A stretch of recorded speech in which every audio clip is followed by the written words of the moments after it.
안녕하세요. 오늘도 사연살롱을 찾아주셔서 감사합니다.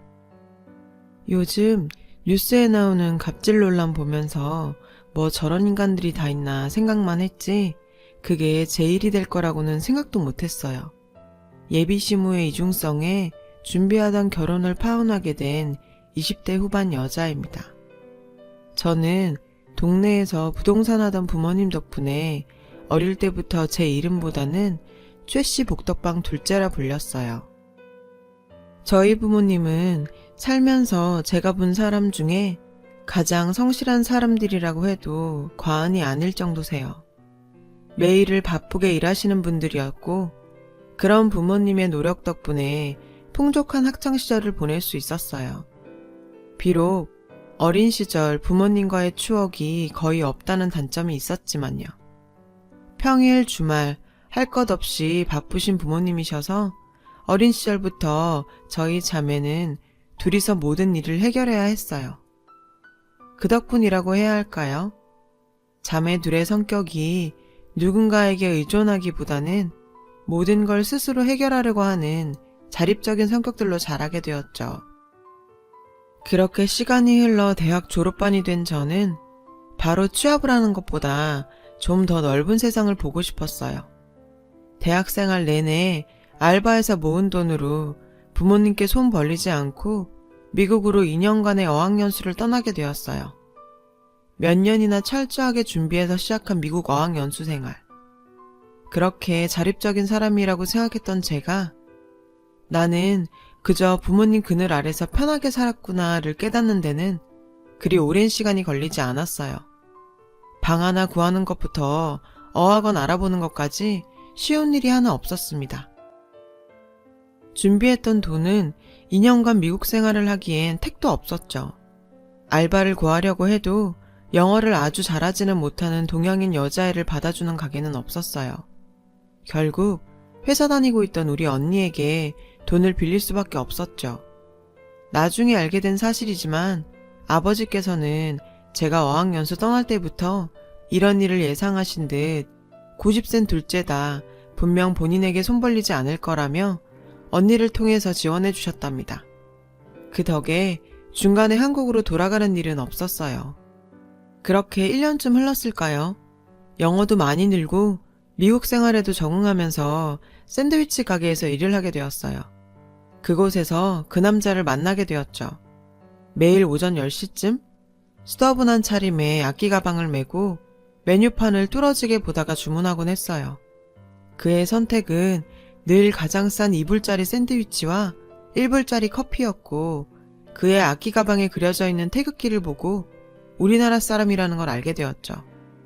외국 생활 해보신 분들은 다 공감하실 거예요. 그런 데서 한국 사람을 보면 그렇게 반가울 수가 없거든요. 특히 제가 살던 곳이 한국 유학생은 거의 없는 지역이라 한국 사람 마주치는 일이 거의 없었고 제 또래 사람은 더욱이 없었어요.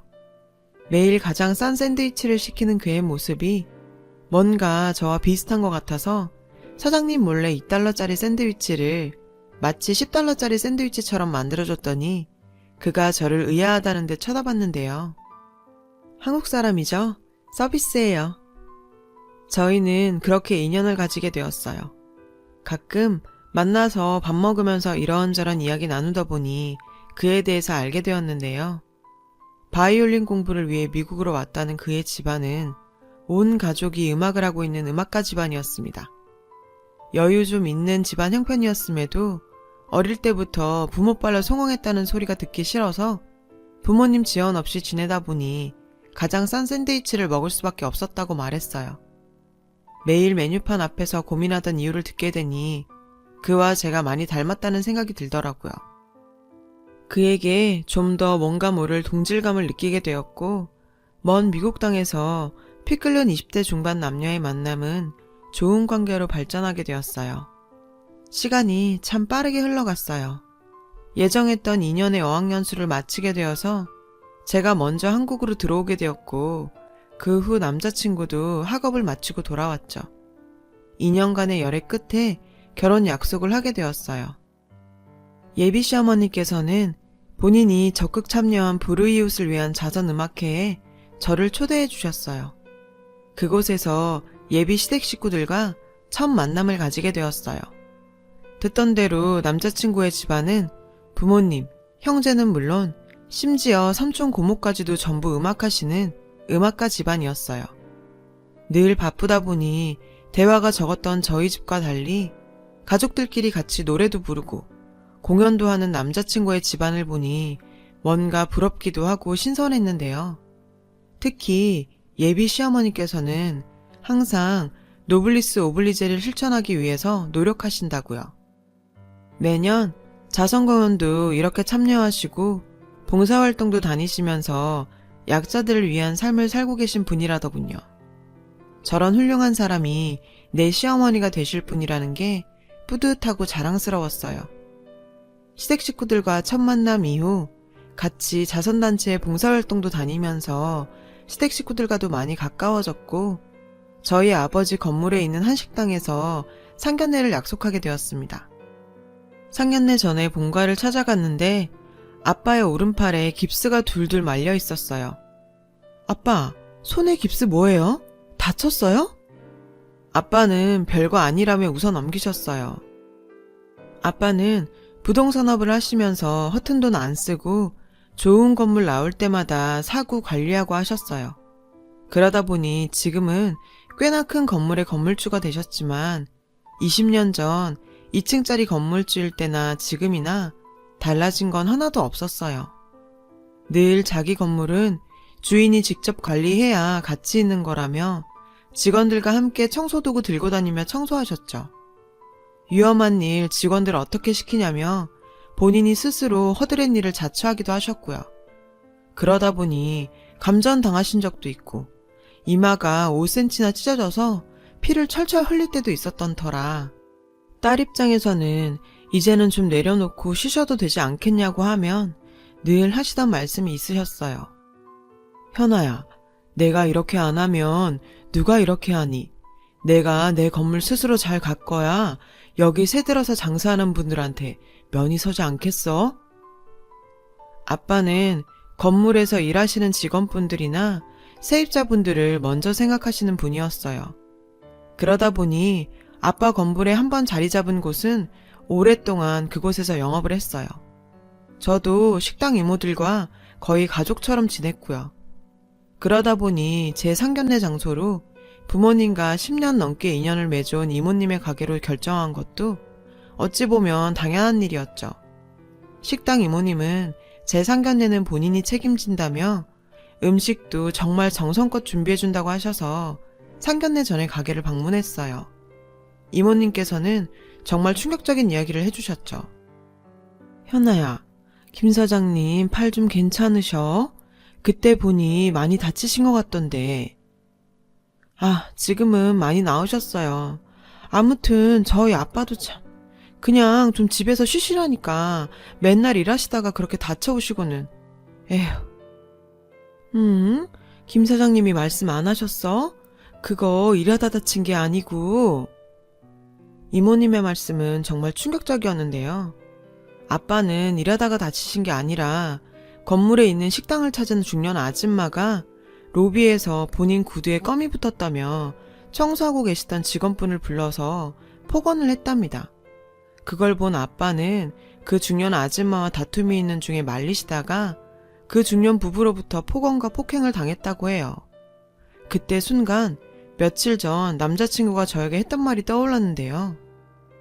자기야, 오늘 우리 엄마랑 아버지가 식당에 갔다가 낭패당했다더라. 엄마 구두에 껌 붙어서 항의했더니 거기 경비원이랑 청소부가 오히려 막 몰아붙였다고 하더라고. 에휴, 요즘엔 무슨 항의만 해도 갑질이라고 오히려 적반하장이니. 뭔가 불길한 기분이 들어서 당장 로비 CCTV를 확인했어요. 불길한 기분은 단지 기우가 아니었죠. CCTV 속 아빠는 비참하게 갑질당하고 계시던 청소하는 아저씨를 보고 중년 여성을 말리고 계셨고 그 여자가 바로 예비시모였는데요. 예비시모께서는 자신의 구두에 껌이 붙자 경비원을 불러서 폭언을 쏟아부었어요. 그걸 본 아빠는 말리는 과정에서 예비시모의 어깨를 잡게 되었고 그걸 가지고 예비시모는 본인이 폭행을 당했다고 난리가 났더라고요. 버러지 같은 청소부가 누구 몸에 손을 대냐며 폭언을 했고, 예비 시아버지께서는 아빠를 내동댕이 치는 장면이었어요. 정말 CCTV 화면을 보고 나니 화가 나서 손발이 부들부들 떨렸습니다. 노블리스 오블리제 타령하면서 약한 사람들을 도와야 한다고 말했던 그 여자가 자기 구두에 껌 좀 붙었다고 경비 아저씨를 불러서 무릎 꿇으라며 소리치고, 아빠에게 청소나 하는 버러지라며 청소부를 무시하고 갑질하는 모습을 보니 자선 행사하고 봉사활동 다니는 게 그저 남들에게 보여주기 위한 허세였을 뿐이라는 걸 알게 되었죠. 아빠가 어떻게 살아오셨는데 제 인생에 이런 인간들하고 엮일 수 없었습니다. 결혼을 엎어버릴 결심을 하게 되었는데요.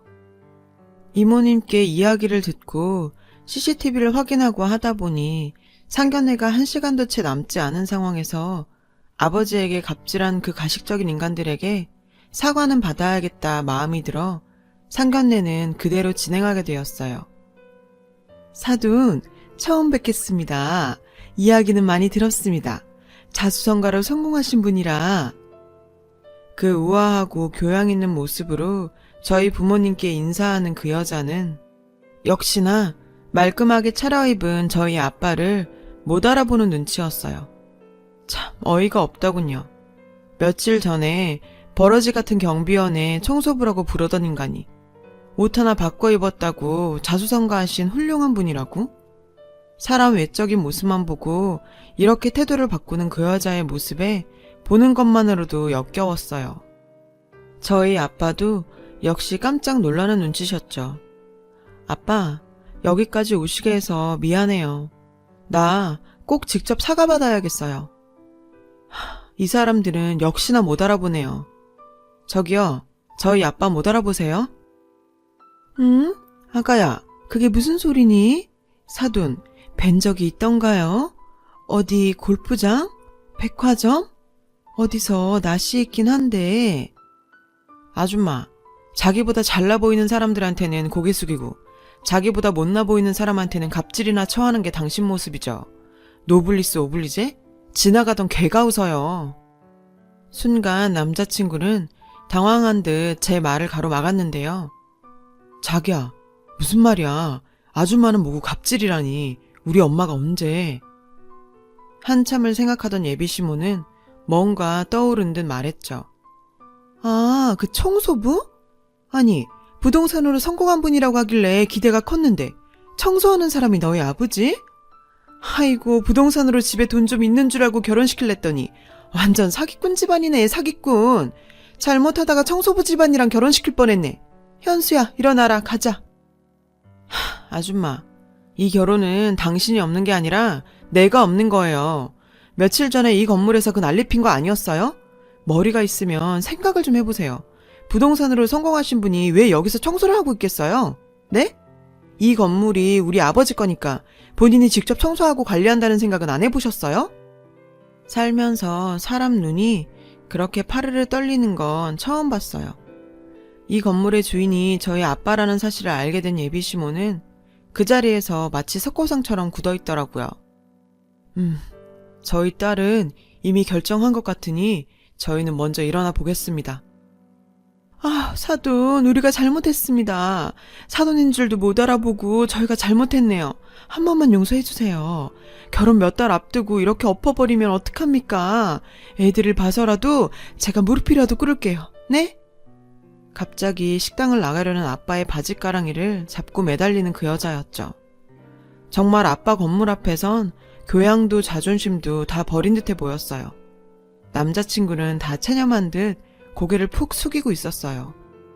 얘야, 아무리 화가 나더라도 결혼 얼마 안 남았고 이렇게 결혼을 엄니. 너희 아버지한테 말 한번 잘해주렴. 내가 큰 실수했다. 내가 그 청소부가 너희 아버지인 거 알았으면 그렇게 했겠니? 나도 몰랐으니까 그런 거 아니겠어? 그 여자는 아직도 자기가 뭘 잘못한지 깨닫지도 못하는 듯 했습니다. 떨어지라고 밀어봐도 아빠의 바지가랑이를 계속 붙잡고 있길래 식전에 나온 호박죽을 그 여자 머리에 엎어버렸어요. 어머머, 이게 뭐야? 누런 호박죽이 얼굴에 흘러내리는 꼴을 보니 참 그 여자의 진짜 모습인 것 같더라고요. 아직 뭐가 잘못됐는지를 모르네. 당신은 청소하는 사람들한테는 그렇게 해도 된다고 말하는 거예요? 그리고 당신들은 당신 아들 결혼 걱정할 때가 아니야. 당신들이 우리 아빠한테 어떻게 했는데 바닥에 내팽개 쳐져서 손목 부러진 거 알아? CCTV 다 확보해놨으니까 경찰한테서 연락할 거야. 솔직히 남자친구에게는 조금 미련이 남았지만 어릴 때부터 부모님이 건물에서 일하시는 분이나 세입자분들에게 하는 행동을 보고 자란 저로서는 그런 행동을 하는 인간들을 이해할 수도 이해하고 싶지도 않았거든요. 파혼 후에 아버지 폭행건으로 고소를 진행했어요. 기본적인 예의도 없는 인간들. 얼굴 한번 내비치지 않고 전화 한 통 툭 해서 합의를 해달라고 하더군요. 아빠는 참 저런 인간들하고 사돈 안 된 게 다행이라며 그런 푼돈 필요 없으니 그 여자한테 폭언들은 경비원 아저씨한테 무릎 꿇고 사과하면 합의해주겠다고 하셨죠. 그 여자는 어떻게 자기가 그딴 청소부랑 건물 경비원한테 무릎 꿇냐며 여전한 모습을 보였는데 뭐 그렇다고 지들이 어쩌겠어요. 폭행죄로 빨간 줄 생기긴 싫었는지 경비원 아저씨에게 와서 결국 무릎 꿇고 사과하더라고요. 통쾌하게 그지 없었어요. 한편으론 아저씨 앞에 무릎 꿇고 있는 그 모습을 보고 있자니 왜 저렇게 사나 싶었습니다. 살면서 저희 부모님이 막연하게 성실하신 분이다 라는 생각만 했었는데 내가 살아도 부모님처럼 못 살 것 같다는 생각이 들 정도로 훌륭한 분이시더라고요. 그들이 거창하게 지겹도록 내뱉던 노블리스 오블리주를 아무렇지 않게 실천하시는 분이 저희 부모님이셨으니까요. 엄마 아빠가 살아오신 길 제가 더럽히지 않도록 더 정신 똑바로 차리고 살아야겠습니다. 제 이야기를 들어주셔서 감사합니다. 항상 행복하세요. 여러분, 사연 댓글에 응원과 현명한 조언 부탁드려요. 좋아요와 구독은 저에게 큰 힘이 됩니다. 오늘도 좋은 일 가득하세요.